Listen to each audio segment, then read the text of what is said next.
Mr. Tunde Ajayi, how are we? Shadow boxing. Let's do it first. Let's do it down the camera. Do it down the lens. How you doing, mate? You alright? Under the auspices of Frank Warren Promotions. See, I'm trying.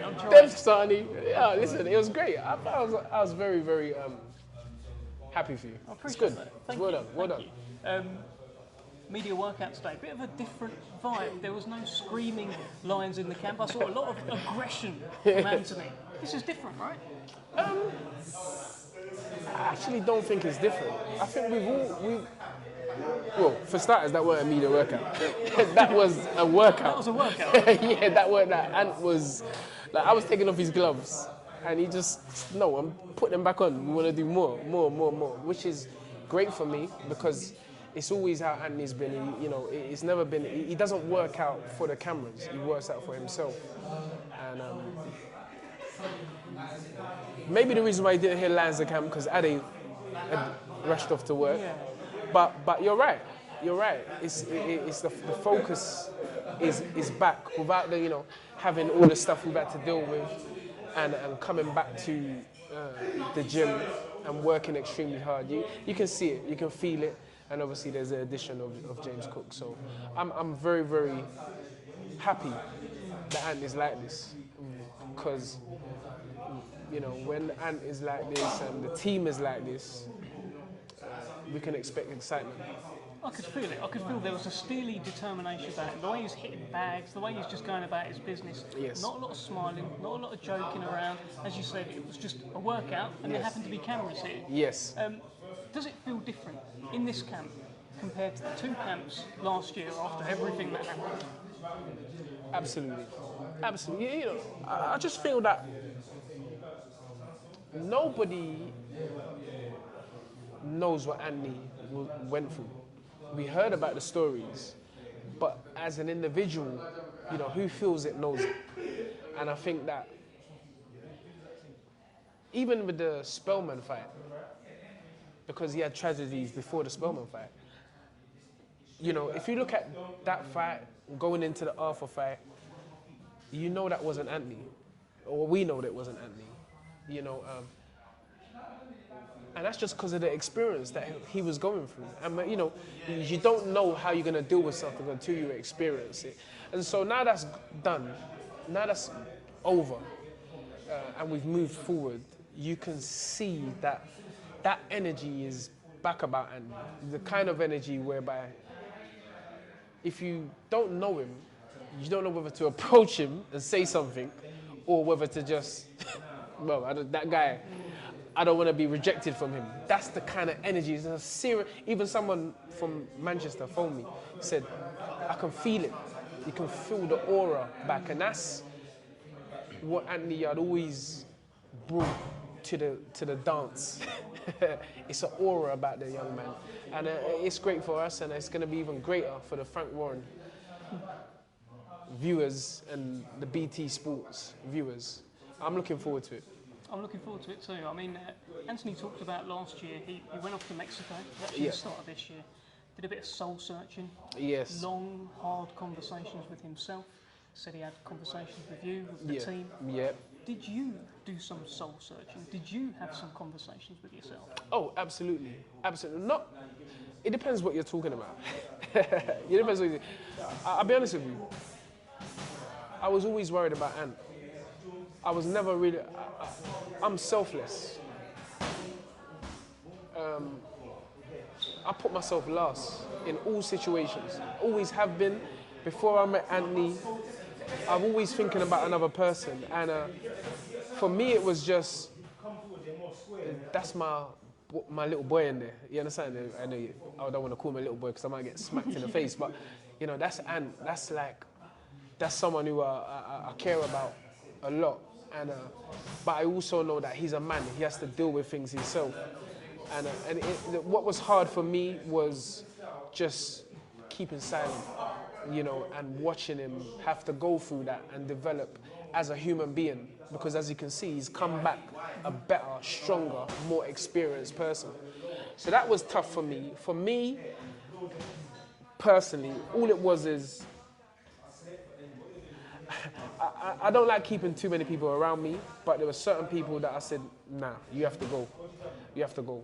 And that was it. Other than that, it was just like, when we're getting back to boxing, man, this is long now, this is long. But you have to give someone time to heal, because time is the biggest healer. You deleted 5,000 posts from your Instagram. Yes. Firstly, how long did that take you? And Oh my secondly, God. secondly, why? Talk us through it. Oh my God. I didn't realise, that it takes so long. And if you're not deleting it, you're archiving it. Yeah. You know, because before, my social media guy said, you don't need to delete them, just archive them. But it took me, I was like, so I had to literally assign days to archive the posts, because it's just too much. And then everybody would be like, Ton, what's going on? Bruv, there's nothing on your Instagram page and everything like that. And as I said, it's more been a time for reflection in that respect, because everything is energy. And I'm a positive person. I always have been. You go back and check my history. I don't say negative things about people. There's nothing on your history now. There's nothing yet, but there's nothing on my history now. But it's all energy. And I thought to myself, in this time, there's lessons have got to be learned from it. Because criticism has always come. I've had it from day one, right from the amateurs when I used to train young, won't call his name, won't give him that airtime, but I've had it so I don't really mind about that. But I just have to think to myself, let's preserve some of this, and when we do have dates, then I've got energy to give to the reporters and everything like that. Because you know me, I'll run 3 a.m. in the morning and sing to everybody, and that's just the kind of character I am. But lessons had to be learned from the period that we just went through. So just to follow on from that, was there anything in particular? You're going through all these posts. Yes. Is it just delete, or is it you're reading something, you're going like, probably shouldn't have said that, going to delete that? What is it? Talk me through the process. I never worry about nothing anyone says. Yeah. In one ear, drop on the floor. That's always been something that I must say that I'm good at. I've just got tunnel vision. Negativity, I don't hear it. Do I read a couple of posts or comments? Of course I do. It's just, you be honest. Yeah, a few. But I just don't focus on negative stuff. So, and you got to think about it. The people who say negative stuff, who are they? I don't know them. No, you don't know them. So you have a choice whether to just get all emotional and bent out of shape over something has said that you don't know, or just do what I do and just keep moving. And so it was nothing in particular. I don't take back nothing that I ever said. If it was down to me, I would just keep saying what I'm saying. But when other people are involved, you have to, if you're a team player, you have to consider how what you're saying may affect them. And I can't say I've purposely looked at it like that, but I do think that is the case. We move. And we now have James Cook, MBE, in the camp as well. How is that going? What's the dynamic like? Fantastic. James,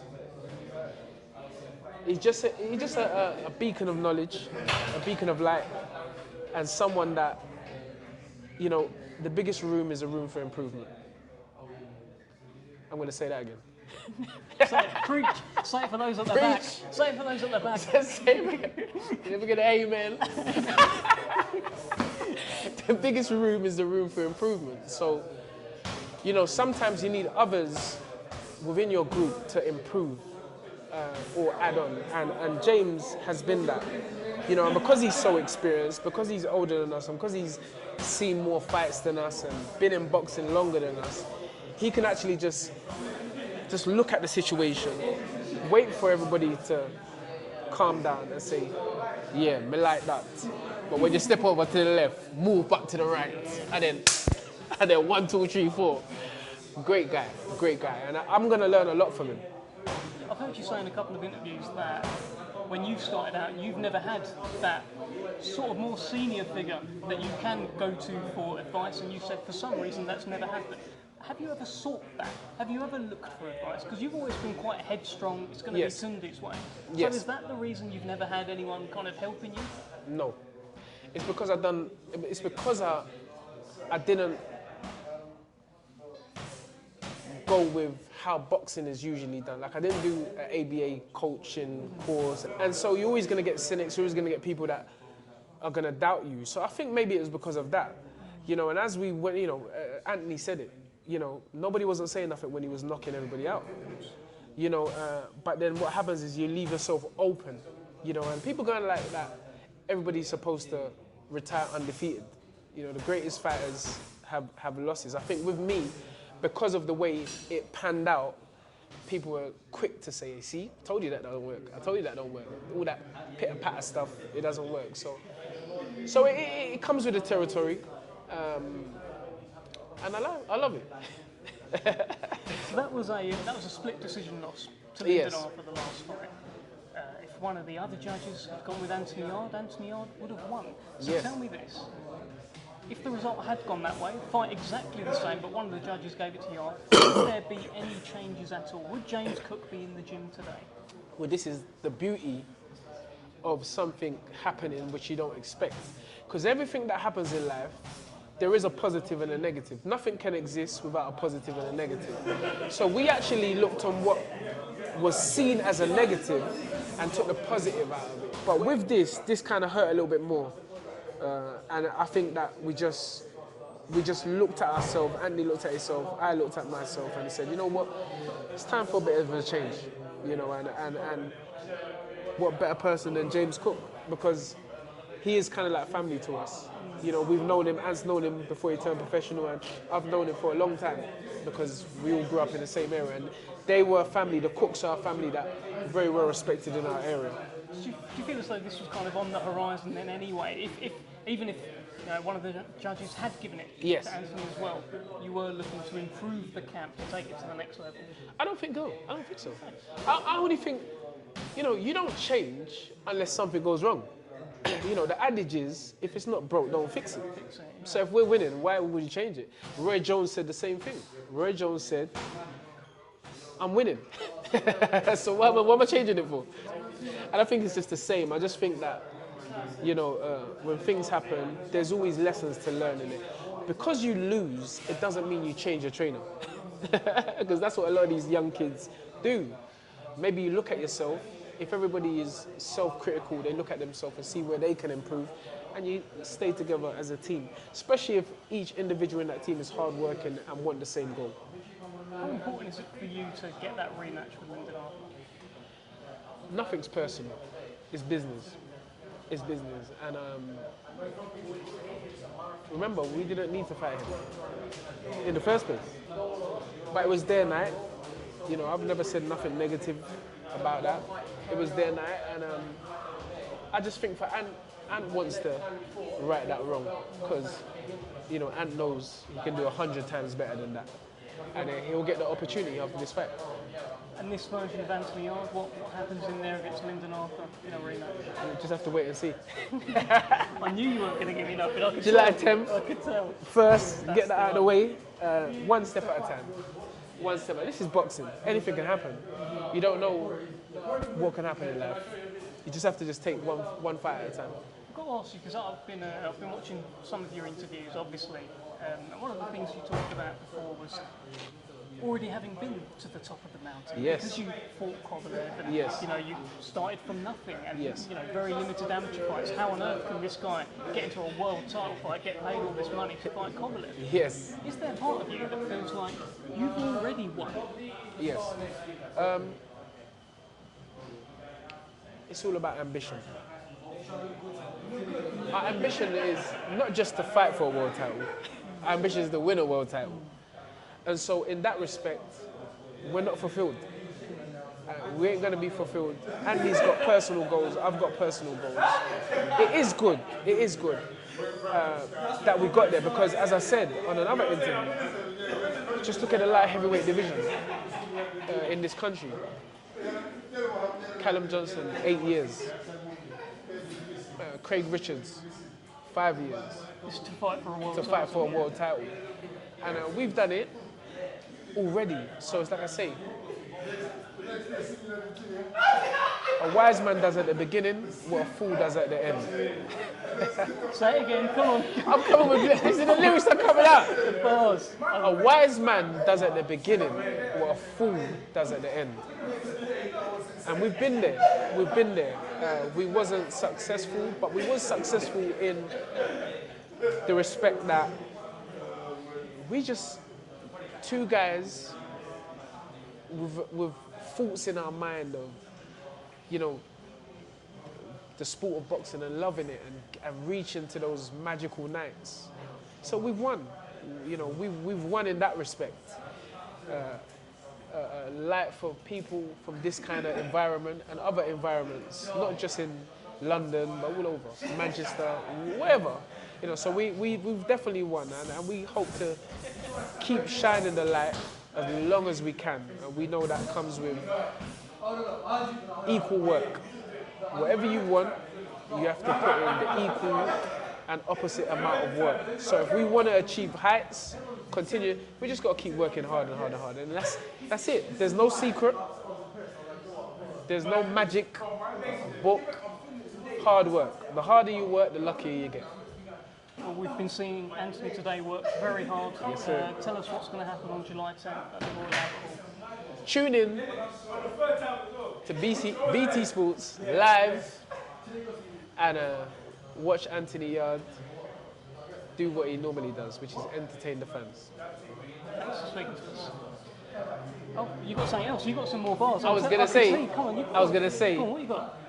And get all the best information on Frank Warren TV. My old friend Frankie Blue Eyes. Best in the game, in my opinion. A man that you have to listen to, because me and Frank, you know what? In all these years, I don't think me and Frank's really knocked heads. Yeah, it's quite. You know, I trust Frank. I trust Frank. You know, a lot of people might say managers and promoters. Oh, but that case. You hear so But often. listen, it's business. But sometimes, you know, you got to look past business and, you know, personal relationships and stuff like that. So Frank's cool. You know, we started this with Frank, and hopefully, you know, please God, we finish it with Frank. Well, I'll clip that bit up just like you've asked and send it to him, yeah? Yes, sir. Yes, sir. Yes, sir. All right, cheers, All right, Tunde. cool. Thank you Take very care, much. mate. Yeah.